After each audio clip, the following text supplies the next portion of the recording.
When I first made plans to attend a wedding in north central Kentucky several months ago, I imagined a springtime family getaway filled with sunshine and special moments. In reality, the trip did bring a lot of special moments, but very little sunshine, and not the mild spring temperatures I anticipated, which you might be able to tell by the current state of my voice. On a Thursday morning in late April, I left home at 6:07 a.m. in the dark fog before sunrise. I pulled into Econo Lot 1 near the tall water tower at 6:35 and made my way to shuttle stop 16 as a young man carrying a backpack and roller bag paced the asphalt with a nervous glance around the parking lot. We made small talk about heavy interstate traffic, limited parking spaces, and the shuttle service. His flight to Charlotte was scheduled for 6:50 a.m., and I suddenly understood the nervous pacing as we stepped onto a bus with standing room only. I can't say for sure whether or not he made it, although it's highly doubtful, but my 8:25 connecting flight landed me in the rolling hills of North Carolina, under cloudy skies and a significant temperature drop evident at the jetway exit. The chilly rain continued beneath a thick blanket of heavy clouds and followed me into Kentucky, where bright sunshine showed up in the form of the smiling faces of people I love. My sister, nieces, and nephews met me at the airport, and despite the weather being colder and drearier than any of us would have liked, we managed to squeeze in some family time in the few days surrounding the wedding.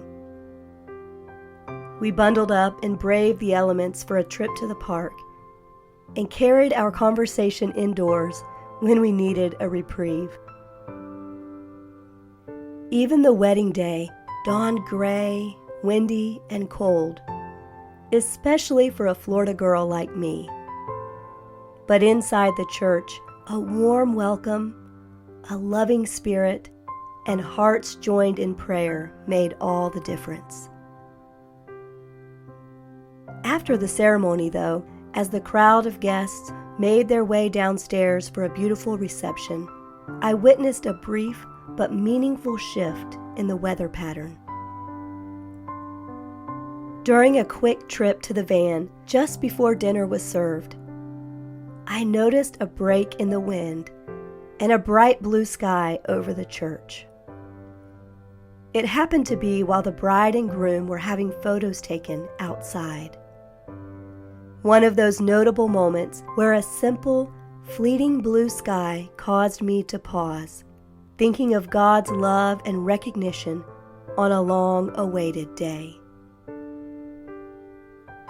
By the time the festivities were wrapping up and we once again made our way to the van, the clouds had rolled back in, bringing another temperature drop with them.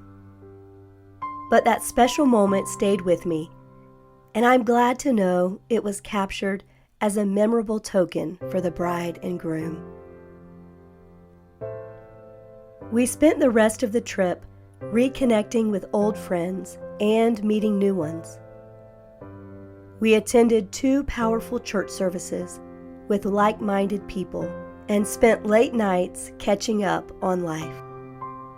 The cool, overcast weather didn't dampen the kids' enthusiasm for adventure, and before parting ways once again, go-karts and bumper boats even made it onto the schedule, accompanied by jackets and hoodies, of course.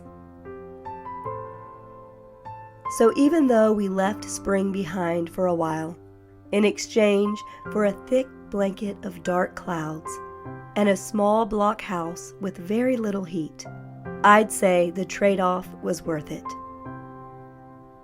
I might not be ready for cold weather again anytime soon, but when the time is right, I'm sure I'll give it another go.